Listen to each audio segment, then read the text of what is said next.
안녕하세요. 2학년 정치화법 14번째 디딤 영상 시간입니다. 이번 시간에는 저번 시간에 배운 일반적인 정부 형태를 가지고 우리나라의 정부 형태가 어떤 모습을 갖고 있는지 함께 공부하는 시간을 갖도록 하겠습니다. 이 단원에서는 우리나라의 정부 형태와 관련해서 대통령 중심제이지만은 의원 내각제적인 요소가 굉장히 많이 가미되어 있죠. 그런 어떤 의원 내각제적인 요소가 뭐가 있는지 이런 내용을 정리해 주면 좋겠고, 그 다음에 우리나라 정부 형태가 어떤 변천 과정을 겪어왔는지 이런 내용들을 잘 정리하면 되겠습니다. 자, 그러면은 시작하도록 하겠습니다. 우리나라 정부 형태의 변천 과정을 먼저 살펴보도록 하겠습니다. 자, 정부 형태는 우리나라가 1945년 해방된 이후에 1948년에 처음으로 우리나라 정부를 수립하게 되죠. 그래서 임시정부 이후에 우리나라 재헌헌법을 통해서 우리나라 정부가 수립되게 되는데, 자, 이때 재헌헌법, 재헌이란 말은 처음 헌법을 만든 걸 얘기하는 거죠. 자, 이때는 우리나라 대통령을 국회에서 간선하는 그런 형태를 취했습니다. 그래서 의원 내각제 성격이 가미된 대통령 중심제다, 이렇게 얘기할 수 있겠네요. 자, 의원 내각제 성격이 가미됐다. 자, 국회에서 대통령을 간선했다, 재헌헌법이.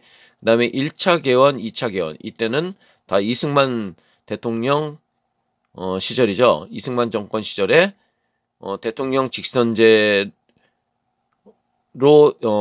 이렇게 대통령을 선출하는 방법을 바꿨고, 자, 이때를 발췌 개헌이라고 합니다. 그 다음에 2차 개헌 때는 대통령 역시 직선제인데 4.4.5.2 개헌 해갖고 그 초대 대통령에 한해 3선 제한을 철폐한다라는 내용을 담고 있네요. 그래서 제1공화국 이승만 정부 때는 자, 이렇게 개헌이 대통령의 권한을 강화시키는 방향으로 무리하게 어떤 형식적인 측면에서, 절차적인 측면에서 문제가 있었다. 바로 그게 발췌 개헌과 4.4.5.2 개헌과 관련이 있다, 이렇게 알아두면 되겠습니다. 그 다음에 이 공화국 때는 바로 이승만 독재 정권에 대한 어떤 국민들의 저항이 있었죠.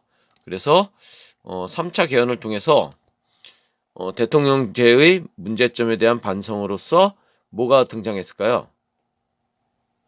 그렇죠. 대통령제에 대비되는 개념이 뭐가 있을까요? 그렇죠. 의원 내각제가 우리나라에서 2공화국 때 3차 개헌을 통해서 등장했다. 그래서 이때는 대통령을 국회에서 간선제를 뽑고, 그 다음에 대통령의 권한보다는 바로 총리의 권한이 굉장히 실질적으로 셌다, 이렇게 얘기할 수 있겠죠. 그래서 의원 내각제가 우리나라에서도 실시되었다는 점을 잘 알고 있으면 좋겠습니다. 그 다음에 민주주의에 대한 경험 부족으로 사회적 혼란이 심화되었고 5.16 쿠데타가 발생했다. 그리고 제3공화국 때는 정권을 장악한 군부가 어떤 제도를 선택했을까요? 그렇죠. 다시 대통령제로 돌아오게 되고, 5차 개헌 때 대통령 직선제로 바뀌게 됐습니다. 그리고 제4공화국 7차 개헌이 되겠네요. 7차 개헌은 어떤 특징을 갖고 있을까요? 바로 유신헌법이죠. 그래서 대통령의 권한이 제왕적인 그런 대통령제로 바뀌게 되고, 국민의 기본권이 굉장히 제한되고 대통령의 권한은 확대되는 그런 모습을 띠고 있었다. 그 다음에 통일주체 국민회의에 의한 대통령 간선제. 자, 이때는 대통령 간선제가 이루어지죠. 간선제가 이루어지고 강력한 대통령제가 채택되었다. 그래서 어떤 민주주의가 크게 훼손되는 시기였다라고 얘기할 수 있겠네요. 그래서 제5공화국, 요 시기는 박정희 대통령 시절이죠. 제5공화국 시절은 바로 전두환 대통령 시절이죠. 그래서 대통령 임기를 몇 년일까요? 그렇죠. 7년 단임제. 7년 단임이라는 것은 한 번만 한다는 얘기죠. 7년 단임제로 바뀌게 되고 역시 선거인단에 의한 간선제가 이루어졌다는 거. 그래서 이것 때문에 1987년 자, 국민들의 어떤 요구로 6월 항쟁 이후에 직선제로 바뀌게 되죠. 그게 바로 9차 개헌이고, 자, 요 내용이 중요하죠. 대통령 직선제. 그리고 대통령의 임기를 자, 7년에서 5년으로 줄이고, 그 다음에 딱 한 번만 하게 되죠. 역시 단임제로 바뀌게 됩니다. 자, 이상 살펴봤고, 자, 다음으로 우리나라 정부 형태의 특징에 대해서 살펴보는 시간을 갖도록 하겠습니다. 자, 우리나라 정부 형태는 뭐를 기본으로 한다고 그랬죠? 자, 그쵸. 바로 대통령제를 기본으로 하면서 바로 의원 내각제를 부분적으로 도입했다라고 얘기했습니다. 자, 그러면은 자, 우리나라 대통령제적인 요소는 뭐가 있고 의원 내각제적인 요소는 뭐가 있는지 한번 구분해 보도록 하겠습니다. 먼저 대통령은 의회 선거와 별도로 어떻게 합니까? 그쵸. 국민이 직접 선출하죠. 자, 이게 바로 대통령제적인 요소라고 얘기할 수 있겠네요. 자, 그 다음에 대통령제의 특징 중에 뭐가 있었죠? 행정부와 입법부 간의 상호 간의 어떤 무기가 있었다는 얘기 했었죠. 그래서 대통령이 국회가 만든 법률안을 어떻게 할 수 있죠? 거부할 수 있죠. 법률안 거부권이 있고, 대통령은 자, 국가 원수와 그 다음에 행정부 수반 동시에 간다는 얘기 했습니다. 그리고 의회가 대통령을 비롯한 주요 공직자에 대한 뭐가 있다고 그랬죠? 그쵸. 탄핵 소추권이 있다는 거. 자, 이런 것들이 바로 대통령제적인 요소라고 볼 수 있겠네요. 자, 그러면은 의원 내각제 요소를 살펴보도록 하겠습니다. 자, 국무총리와 국무회의를 두고 있다는 점. 그 다음에 행정부가 법률안을 제출할 수 있다는 점. 그래서 행정국가적인 요소가 굉장히 강하다는 얘기 했었죠. 그 다음에 국회의원이 자, 대통령제에서는 국회의원이 장관을 할 수가 없죠. 이 국무위원 하면은 장관이라고 생각하면 되겠네요. 국회의원이 국무회의에 참석할 수 있는 국무위원을 겸직할 수 있다라는 점. 이런 점이 의원 내각제적인 요소입니다. 자, 다시 한번 국무총리와 국무회의를 두고 있고, 그다음 행정부가 법률안을 제출할 수 있고, 국회의원이 국무위원을 겸직할 수 있다라는 점. 이런 점이 의원 내각제적인 요소고, 국회가 국무총리와 국무위원에 대한 자, 자르라고 요구할 수 있죠. 해임 건의를 할 수 있다라는 거. 자, 의원 내각제라는 거는 입법과 행정부의 관계가 굉장히 긴밀한 관계죠. 이런 긴밀한 관계와 관련된 것들을 찾으면 되겠네요. 자, 그 다음에 임시국회 소집을 요구할 수 있는 권한은 누가 있을까요? 그렇죠. 대통령이 임시국회 소집을 요구할 수 있고, 그 다음에 국무총리와 국무위원 등의 국회 출석 발언권이 있다는 점. 이렇게 밀접하죠? 그 다음에 대통령의 국회 출석 및 의사표시권이 있다.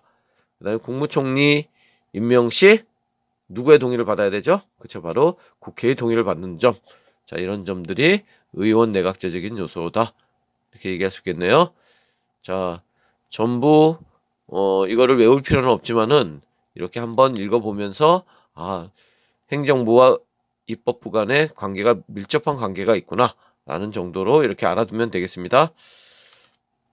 자, 국무총리와 국무위원에 대한 해임 건의를 보면은 자, 요거는 밀접한 관계라는 걸 알 수 있는 거죠. 해임 건의를 할 수 있다는 거. 그래서 의원 내각제적인 요소다. 이렇게 얘기할 수 있겠네요. 자, 그 다음에 자, 개념 체크 문제까지 풀어보도록 하겠습니다. 다음 내용이 옳으면 동그라미, 틀리면 X표 하시오. 우리나라는 행정부가 법률안을 직접 제안할 수 있는 권한이 있다? 없다? 그쵸? 있다라고 얘기했죠? 자, 그래서 이게 굉장히 밀접한 관련이 있죠? 행정부와 입법부가. 그래서 의원 내각제적인 요소다. 이렇게 얘기했습니다. 우리나라에서 국무총리는 국민이 직접 선출한다? 아니죠. 바로 그냥 국회의 동의를 얻어서 대통령이 임명하죠. 자, 그 다음에 우리나라의 정부 형태는 의원 내각제적 요소가 있다? 굉장히 많죠. 자, 맞습니다. 그 다음에 우리나라 국회의 국무총리와 국무위원에 대한 해임 건의는 의원 내각제와 관련이 있다. 자, 의원 내각제적인 요소라는 얘기 했었죠. 자, 그 다음에 우리나라 정부 의원 내각제적인 요소. 자, 뭐가 있을까요? 그쵸, 여기. 그 다음에 또 하나가 있네요. 자, 우리나라 정부 형태 중에서, 자, 요거를 만족하고, 그 다음에 의원 내각제적인 요소를 또 만족해야 되겠죠? 자, 두 가지를 다 만족해야 되니까, 자, 우리나라에 의회 해상권이 있나요? 없죠? 그러니까 요건 아니겠네요. 그 다음에 우리나라 내각 불신인권 역시 없습니다. 둘 다 의원 내각제적인 요소는 맞지만은 우리나라에는 없는 겁니다. 그 다음에 법률안 거부권. 자, 이거는 대통령제의 특징이라고 얘기할 수 있겠죠? 그러니까 이것도 아니고, 그 다음에 국회의원의 국무위원 겸직. 자, 이건 우리나라 실시되고 있는 의원 내각제적인 요소라고 볼 수 있겠네요. 자, 요거 틀리고 얘도 틀렸습니다. 자, 그래서 정답은 기역과 미음이 되겠습니다. 기역과 미음. 자, 이상 14번째 디딤 영상 시간을 마치고 객관식 문제는 이어서 다음 영상에 풀어주도록 하겠습니다.